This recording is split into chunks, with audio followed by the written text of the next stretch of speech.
Assalamualaikum warahmatullahi wabarakatuh.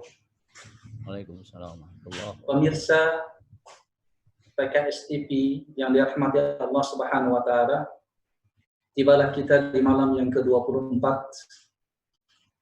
kajian i'tikaf online bersama panitia Qiyamul Ramadan DPD PKS Kabupaten Bogor. Pada malam hari ini, insya Allah akan membahas sebuah tema yang sangat urgen, sangat muhim untuk kita ketahui. Fiqh ikhtilaf. Di antara salah satu fitnah zaman yang menguras energi kita untuk kita hadapi adalah fitnah iftiraqul ummah. Fitnah perpecahan umat. Di antara banyak penyebab yang menyebabkan terjadinya perpecahan adalah perselisihan pendapat di antara mereka.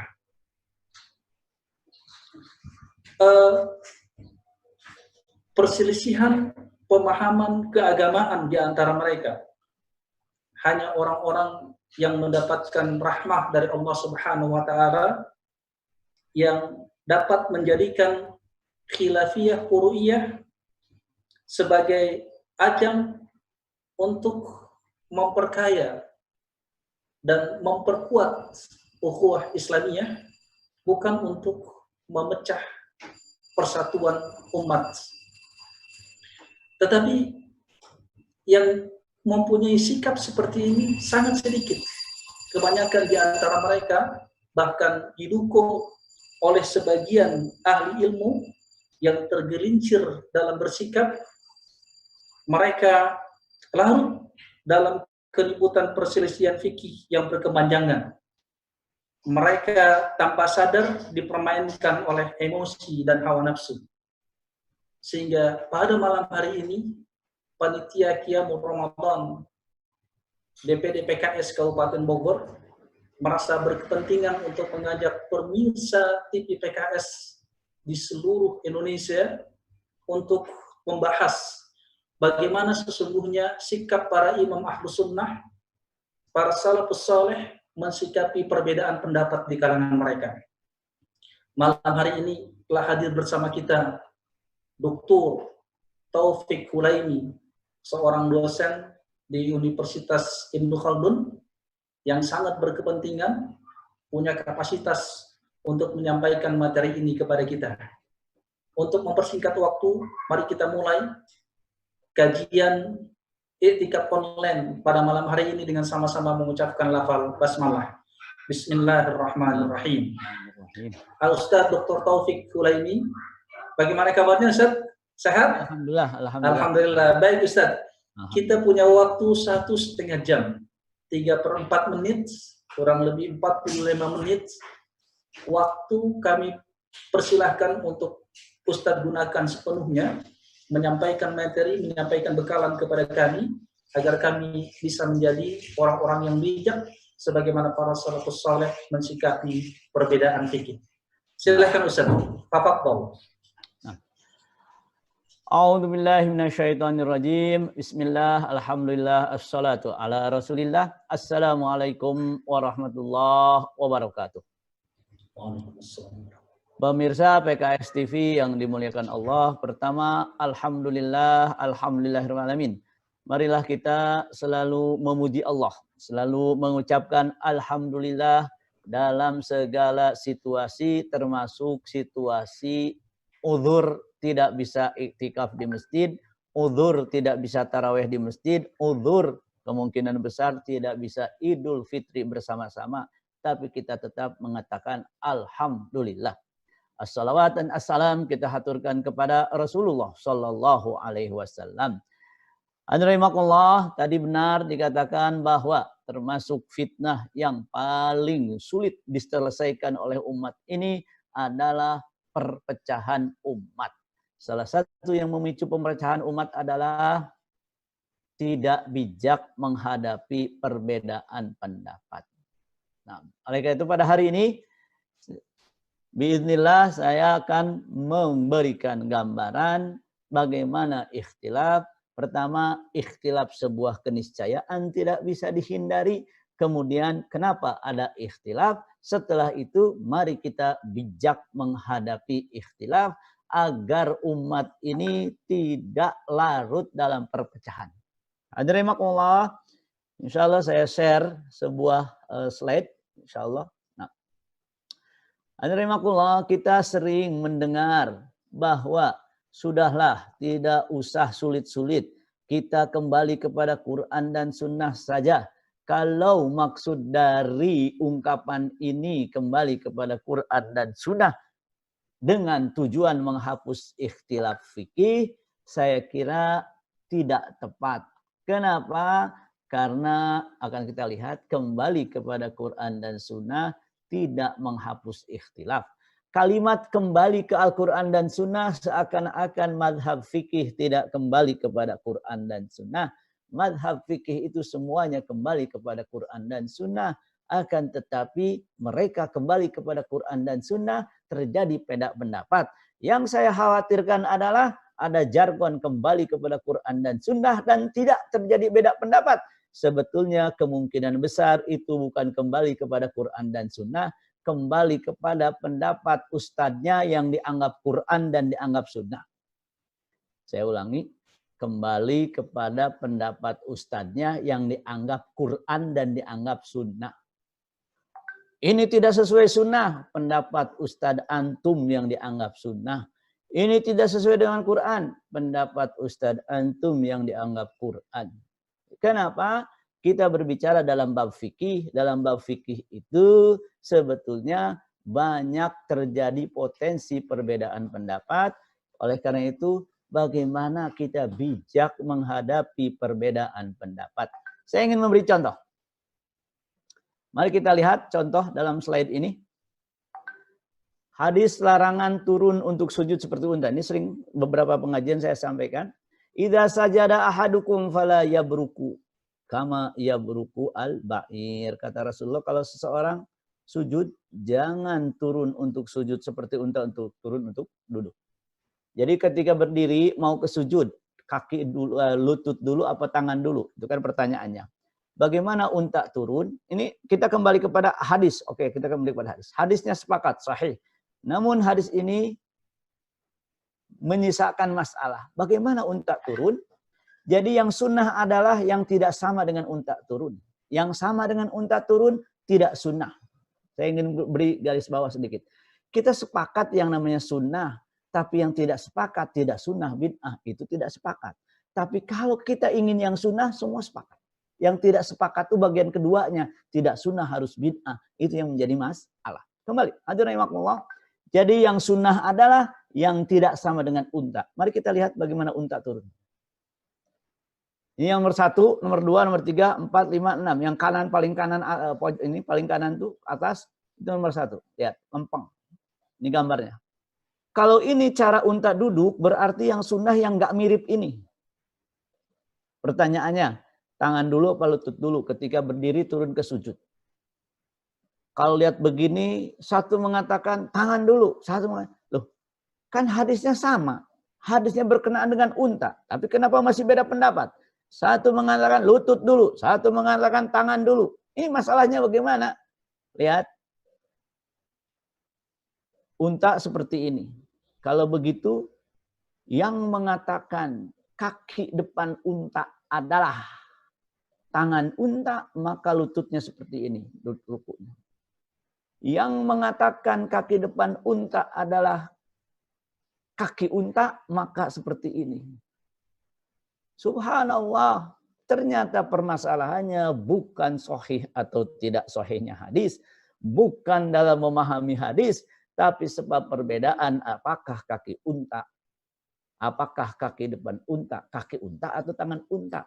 Saya ingin memberikan gambaran bahwa yang sepakat kembali kepada Quran dan Sunnah dengan cara yang sama, katakanlah ulama Saudi katakan, pun berbeda pendapat. Syekh Utsaimin mengatakan lutut dulu, Albani mengatakan tangan dulu.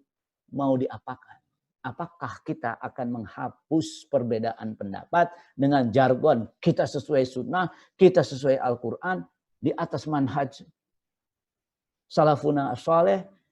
Bapak pemirsa PKS TV yang dimuliakan Allah, mustahil menghapus perbedaan pendapat. Mustahil. Oleh karena itu, kita yang inginkan adalah bagaimana kita memahami perbedaan pendapat sehingga bijak menghadapi perbedaan pendapat agar umat ini berjalan memikirkan agenda yang lebih penting daripada beda pendapat. Kenapa? Jangan sampai diklaim tata cara sholat yang paling sunnah adalah tata cara sholatnya Albani. Ketahuilah tata cara sholat Albani dikritik oleh Bakar Abu Zaid sehingga diantara 5 hal yang dikritik dan dikatakan tidak sunnah. Disunahkan oleh Albani, bukan dibidangkan, dikatakan tidak sunnah oleh Bakar Abu Zaid. Oleh karena hadirin rahimakumullah, tidak mungkin yang namanya menghapus perbedaan. Albani mengatakan sami Allahu liman hamidah ketika tidak, kalau meletakkan di dada kembali adalah bid'ah. Syekh bin Bas mengatakan kalau meletakkan di dada adalah sunnah. Oleh karena itu hadirin rahimakumullah, di sini yang harus kita pahami pertama adalah perbedaan pendapat sebuah keniscayaan yang tidak bisa dihapus. Maka mari kita bijak dalam perbedaan pendapat, mari kita beradab dalam perbedaan pendapat, jangan sampai saling menyerang dalam beda pendapat. Ayat hadirin rahimakumullah, kalaupun mau diadakan studi mendalam, mana sih yang lebih tepat, silahkan. Akan tetapi kalau hasilnya berbeda, mana yang lebih kuat, tolong juga tolong juga menjaga hati, menyatukan hati. Karena Allah Subhanahu wa taala berfirman, wa'tasimu bihablillahi jami'a. Kita pegang Quran dan Sunnah. Wala tafarraqu. Jangan berpecah belah. Jangan sampai ada hadis mengatakan 73 golongan. Itu bukan golongan pendapat fikih. Itu bukan pendapat fikih. Kalau pendapat fikih, subhanallah. Yang satu manhaj saja beda pendapat. Yang sering mengatakan kita ikuti manhaj salaf pun beda pendapat. Apalagi yang lain. Alhamdulillah, pada hari ini kita, jadi yang awal pertama, kita mengambil kesimpulan bahwa perbedaan pendapat sebuah keniscayaan. Kalau begitu, bagaimana kita bijak menghadapi perbedaan pendapat. Alhamdulillah. Nah ini, kenapa ada ikhtilaf dalam fikih? Bukankah Qur'annya satu? Bukankah hadisnya satu? Betul. Hadisnya satu, Rasulnya satu, Allahnya satu, semua wahyu dari Allah, baik berupa Quran atau berupa hadis, semuanya wahyu. In huwa illa wahyun yuha. Semua wahyu. Yang masalah apa? Bukankah la raiba fih? La raiba fih itu dari Allahnya, bukan pemahamannya. Kenapa ada ikhtilaf? Saya sederhanakan. Karena dalam Quran, dalam sunnah ada sesuatu yang bersifat dhanni. Apa itu dhanni? Belum ada kepastian yang membutuhkan ijtihad. Selama ada dhanni, dibutuhkan ijtihad, terbuka kemungkinan beda pendapat. Terbuka kemungkinan beda pendapat. Jangan sampai begini. Yang benar adalah yang didukung oleh Quran dan Sunnah. Semua ijtihad didukung Quran dan Sunnah. Cuman berbeda. Saya kasih contoh sedikit saja. Dhanni. Apa itu dhanni? Dhanni itu ada ketidakpastian. Membutuhkan ijtihad. Membutuhkan ijtihad. Makna qat'i dan dhanni. Nah ini penting. Kalau qat'i pasti 100%, hanya punya kemungkinan satu kemungkinan, baik dari makna atau dari yang lainnya, bukan untuk ijtihad. Karena sudah qat'i, tidak boleh beda pendapat. Siapapun beda pendapat dalam masalah ini, kafir. Maksudnya, puasa wajib dikatakan tidak wajib, yang mengatakan tidak wajib kafir. Kenapa? Puasa wajib itu qat'i. Tata cara sholat, dhanni. Bagaimana? Belum pasti, masih ada kemungkinan lain selain yang diungkapkan. Mempunyai lebih dari satu kemungkinan. Lahan ijtihad, mungkin beda pendapat. toleransi. Jadi yang kita harus tegas adalah qot'inya. Sholat wajib, puasa wajib, haji wajib, zakat wajib. Itu yang qot'iyat. Tapi yang dhoniyat jangan dibikin qot'iyat. Kenapa? Yang dhoniyat itu untuk kita berijtihad. Kalau benar dua, kalau salah satu, dibangun di atasnya toleransi. La ilaha illallah qot'i. Hanya Allah yang disembah qot'i. Jangan yang qot'i jadi dhoni, dhoni jadi qot'i.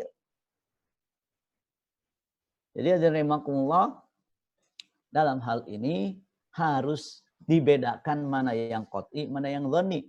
Di mana sebab beda pendapat? Dhoni. Yang butuh ijtihad.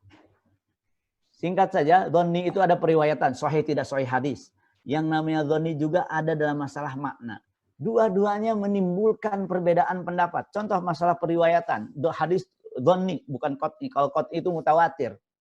Hadis, kalau ayat Quran semuanya qot'i. Tapi kalau hadis ada yang dhoni. Contoh. Apa hukumnya? Apa hukumnya?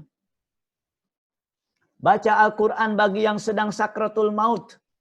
Karena hadisnya tidak sepakat sahih. Ada yang mengatakan sahih, ada yang mengatakan dhaif. Yang mengatakan sahih ketika sakratul maut, bacakan Yasin. Supaya ruh mudah keluar. Yang mengatakan tidak sahih hadis tersebut, mengatakan tidak ada baca Yasin ketika sakratul maut. Kenapa? Perbedaan menilai hadis sahih, tidak sahihnya hadis. Permasalah kunut. Dalam riwayatnya ada riwayat yang tidak dianggap sahih oleh mazhab lain, dianggap sahih oleh Imam Syafi'i, yaitu apa? Rasulullah kunut sampai meninggal. Tidak sepakat sahih tidak sahihnya, kata Imam Syafi'i dua hadis ini sahih, maka kunut subuh masih ada. Sedangkan yang lain mengatakan hadis ini tidak sahih, tidak ada kunut subuh. Karena perbedaan dalam masalah periwayatan, sahih tidak sahihnya hadis. Kemudian ad-dilalah. Ad-dilalah itu lebih rentan lagi dengan perbedaan pendapat. Kenapa? Hadisnya sahih, beda difahami. Saya ingin kasih contoh. Imam ada riwayat menyebutkan bahwa setiap yang lahir diakikahkan, disembelihkan akikah. Dalam hadis teksnya, yauma sabi'ihi kullu mauludin marfunun bi aqiqatihi. Kemudian ada lagi potongan hadisnya, wa yuzbahu anhu yauma sabi'ihi. Kata Imam Malik, sebab akikah itu hidup di hari ke-7. Kata Imam Syafi'i, sebab akikah itu lahir. Maka kalau ada anak bayi lahir, hari ke-3 meninggal, kata Imam Syafi'i, tetap disembelihkan akikah. Kata Imam Malik, orang dia baru hari ke-3 hidupkan sebabnya hari ke-7. Maka kata Imam Malik, tidak ada akikah kecuali kalau dia hidup di hari ke-7. Dari mana? Hadisnya sama disepakati, beda difahami. Mana perbedaannya? Apakah akikah sebabnya hidup di hari ke-7 atau karena lahir? Imam Syafi'i karena lahir. Maka kata Imam Syafi'i, kalaupun keguguran dan sudah berbentuk bayi, tetap akikah. Kata Imam Malik, nggak ada. Kenapa? Yang menjadi sebab akikah adalah hidup di hari ke-7. Ini makna dhonni dalam ad-dilalah dalam makna. Jadi tidak baik periwayatan atau makna hadis pun memungkinkan terjadinya beda pendapat. Jadi adanya sesuatu yang dhonni menjadikan kemungkinan terjadi beda pendapat. Adanya masalah dhonni butuh ijtihad. Ijtihad dilakukan mujtahid. Dan ini kenapa saya tampilkan ini? Karena saya melihat sekarang banyak baru bergelar ustadz sudah berijtihad. Itu bahaya. Bahaya. Bagus bergelar. Ya akhi, siapa ustadz? Ustadz itu sebetulnya nggak sampai untuk berijtihad. Ini kan nukil saja.